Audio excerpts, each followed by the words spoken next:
Hi, I'm Karen from County Fairgrounds USA, countyfairgrounds.net. Welcome to today's podcast. Hi, I believe I have Ryan Seddon on the phone line with me, Senior Manager of Events Development for the PBR.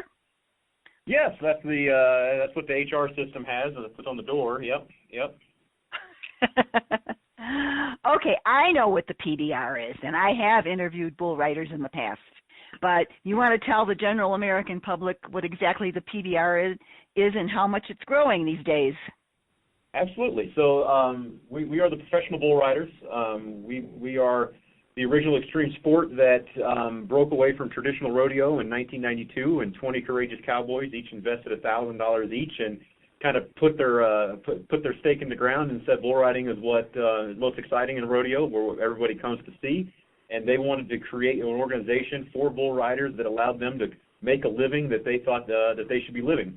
And also, at the time, there was a kind of a big gap in quality of livestock that cowboys were getting on as they were traveling from rodeo to rodeo across the country. So they wanted a place to ensure that the best cowboys could get on the best animal athletes and make the best living. And what they each invested that handful of dollars into is now a huge multi-million-dollar corporation with corporate sponsors in tons and tons of categories, and we're rocking and rolling across the country, and thankful for the investment that those guys made. So just that's a little bit of the business history, but just from a core concept standpoint, it's one rider against one bull. They strap on with for an 8-second ride. They cannot touch the bull with their free hand, and if they make it to 8 seconds, they get a score. The score is a combination of the animal's difficulty, looking for jump, spin, turn, ducking and moving, that type of thing. And the other half comes from the rider's ability to show dominance over that animal and that he was in control of the ride and not just kind of along for the ride. So the PBR is now in other countries besides the United States, right? We do. We operate and we have events that happen annually in 5 countries. So when we talk about having the best bull riders in the world, we mean that. They're coming from Canada, Australia, Mexico, and Brazil. And as soon as those guys are competing, all those guys compete at lower level events in their home countries, and all of those points kind of culminate into our Unleash the Beast series. So what we're taking around the country and featuring on CBS and CBS Sports Network are the legit top bull riders in the world. Okay. Now, the other question I wanted to ask you was something. I saw something the other day as I was working by accident. There was a woman bull rider. You have women bull riders now? Well, we don't have anything in our rule books that prevents female bull riders. So if a female athlete wants to compete and sign up when they become 18 and become a card-carrying member of the PBR, then they can enter any number of our Touring Pro events, which is our lowest level of competition, and work their way up through the Velocity Tour and ultimately the Unleash the Beast series. So we haven't had any female competitors with a tremendous amount of success yet, but there always has been a handful of folks that have been interested in trying, and we encourage that. Okay, and I imagine that these people have to be in real top physical form to do what they do, right? It's interesting to kind of look at the evolution of what I think the bull rider is, and I want to preface my comments by saying I am not at all a bull rider. I think one of the things that PBR does very, very, very, very well is put people that need to be Western lifestyle focused in those positions that really need it, and then allowed us to grow as a major league sport by putting people that are more business executives and sports-minded folks in positions to kind of help grow the company that way. So I am very, very respectful of what these guys do, appreciate what the Western lifestyle does for our company and how we're able to feed that ecosystem, but I'm more of the outside looking in and very appreciative of what these guys can do. But I will say that if you look at some of the Jeff Lockwoods of the world who are 18, 19, 22-year-old kids that are coming up, they do a lot more traditional training and hot yoga and calisthenics, that type of stuff, than what you saw some of the founders doing in the traditional rodeo, where back in the day they may have just been working on a ranch and moving hay bales, and that was their exercise for the day. So these guys are very flexible. They have a lot of core strength, and you got to have a lot of rejuvenation, because the bumps and bruises come pretty quick to these guys. Right. I've interviewed some of them, and I know that some of them have had some pretty darn bad injuries. I mean, these bulls, they weigh how much?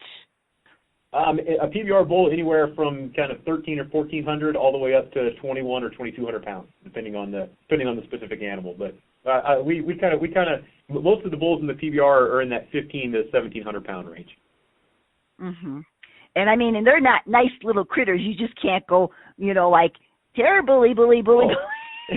You know, again, this is my outside looking in, but I compare the bulls a lot to about 6-month-old puppies. That's where they kind of max out intelligence wise. And they all have personalities just like people do. When we're at events and I'm talking to folks and giving tours and stuff, there's some where we can stand next to the fence and they want to come up and want to scratch on the ear. And there's some that I don't even want people to look in the eye and kind of go near them, So just like I can't go and compete in the Olympics just because I run, doesn't mean that any bull can just go and compete in bull riding. So PBR has a sister company named American Bucking Bull Incorporated that when bulls are 2 and 3 years old, they go and compete in competitions with 60-pound weights on their back, and at 6 seconds those weights fall off. So the ABBI is a mass database for the breeding and cultivating of the bucking bull industry. So these bulls that compete for the PBR are really bred to do this. That they have the disposition for it, and they have showed us that through the repetition of everything that they excel at this. So it's a little bit of a misnomer to say that all PBR bulls are way wild and rambunctious and uncontrollable, because if you see them being loaded and unloaded and coming into the arena and being sorted in the back pens and stuff, they thrive on the repetition of everything, and they know when it's time for them to do business. You can see in the chutes how a lot of them are kind of docile, and as soon as the chute opens, they just explode with energy because they know they're out there and what their job is. So they're not like a Spanish fighting bull or anything like that. They're bred to do this, and most of them are aware of what they're doing and how they're competing. Okay, so how long does an average bull say last? I'm curious about that. Sure. So as I said, the ABBI will do events when bulls are 2 and 3 years old. When they get to the PBR level, being selected by Cody Lambert as quality enough bulls to compete at our Velocity Tour and our Unleash the Beast series, they're anywhere from 4 to 5, and a bull can buck competitively, but like Bushwhacker, for example. Bushwhacker's been regarded as one of the best bulls in the history of the PBR. Julio, his owner, I think, retired Bushwhacker at 11, and people thought that Bushwhacker still had a few more years in him, but Julio wanted him to retire at the top and didn't want him to slip at all. Didn't want his reputation to diminish. So a bull can buck till it's probably 12, 13, and then most cattle live a natural life of about 20 years. Okay. They're pretty much taken care of when they're through doing their thing, right?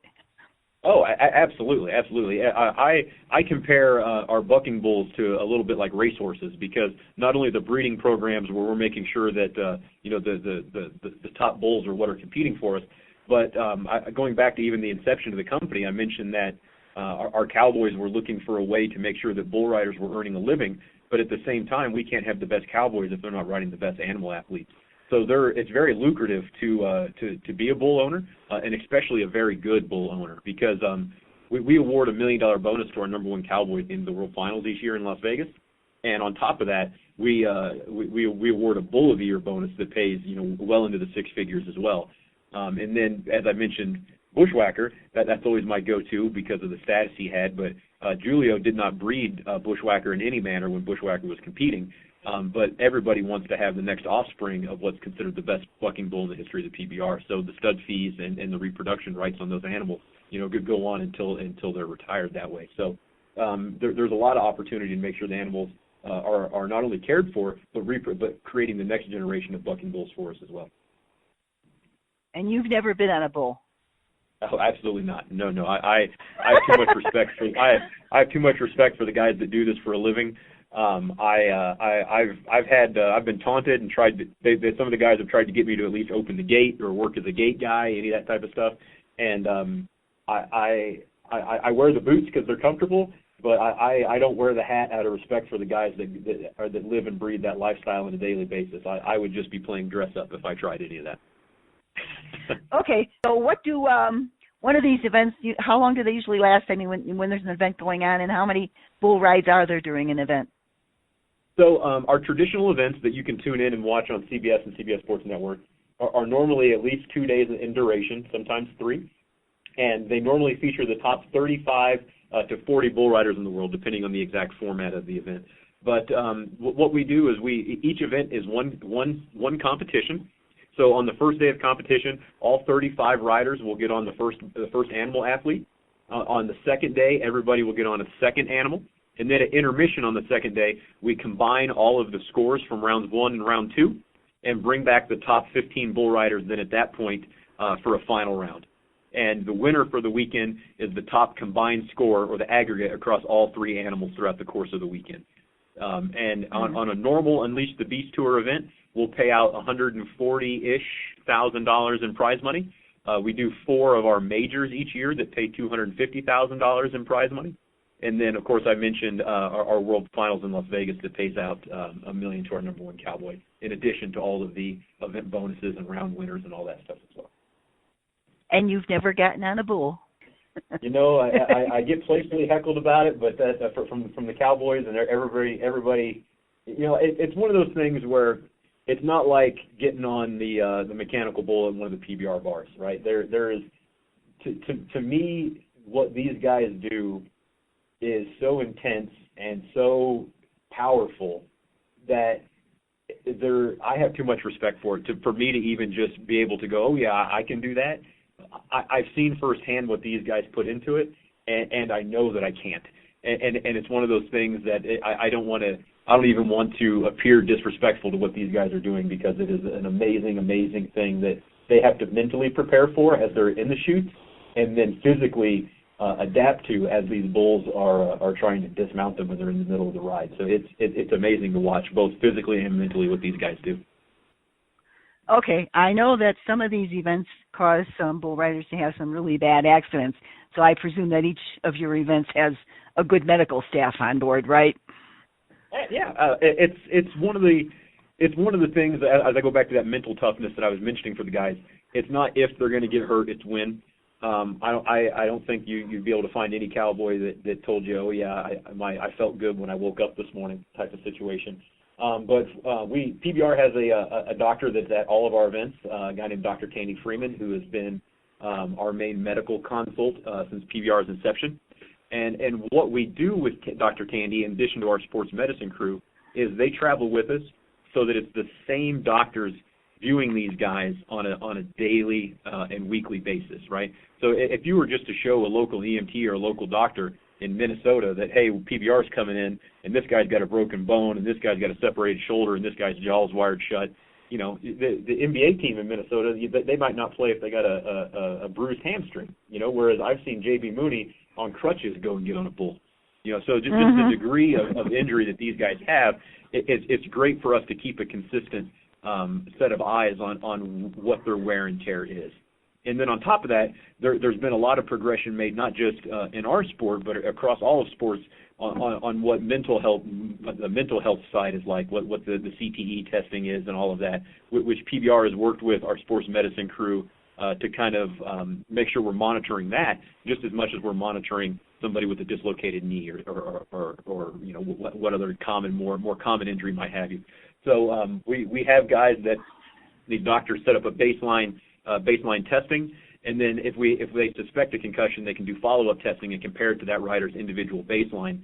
And that type of consistency across all of our events kind of ensures that we're giving the Cowboys the best opportunity to stay as safe as possible in an inherently dangerous sport.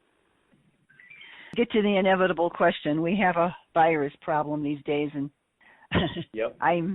Yeah. So how are you guys handling that?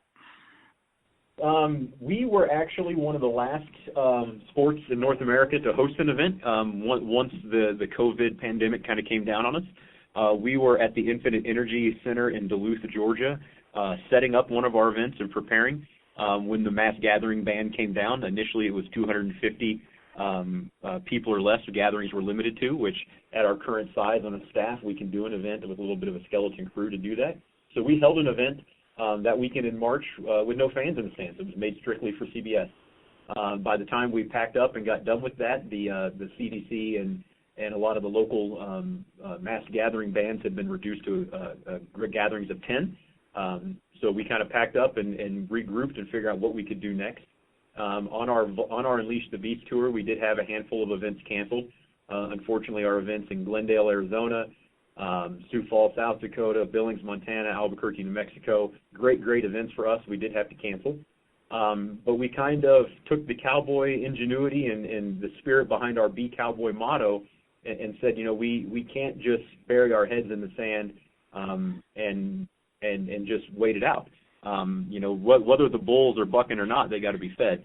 And PBR being kind of the leader in the Western sports space, we wanted to kind of be the spearhead on how we can safely, responsibly come back and have our event happening.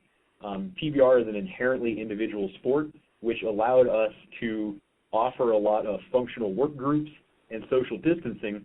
And we put together a plan that was approved by the city of Guthrie, Oklahoma, the Logan County government, and ultimately the governor's office in Oklahoma, for us to produce 3 made for CBS events at the Lazy E Arena in Guthrie, Oklahoma. So we did some great events, a great competition, kept prize money rolling to both the bull riders and to our stock contractors. We kept delivering fantastic content to CBS and kept representing all of our corporate partners on television as well. So we were able to do those events in May.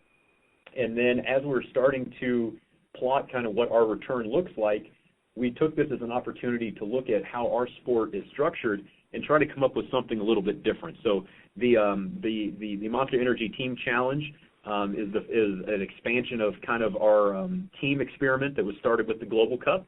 And we have teams of 4 cowboys each that are competing against each other for 6 figures in prize money.